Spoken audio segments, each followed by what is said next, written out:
Racing just is started. We have Love Minstrel. Break quickly at a start. Panamera is down on the inside. In the middle portion, Melody Magic running by the really scary over.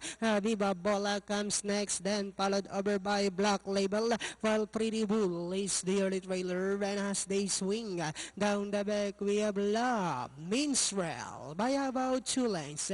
And in second is Melody Magic.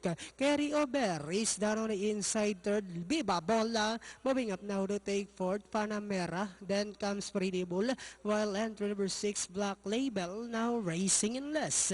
Back to the leader. We have Love Minstrel by over length and a half.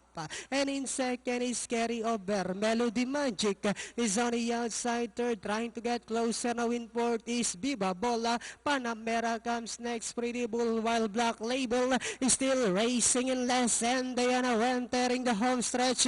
We have Love Minstrel by her length and a half. Carry Over is on the outside. Viva Bola is down on the inside. And with about 150 meters more to run, we have Love Minstrel by about 2 lengths. Followed by Carry Over. Viva Bola. Last 50 meters, the curtain closer. Love Minstrel.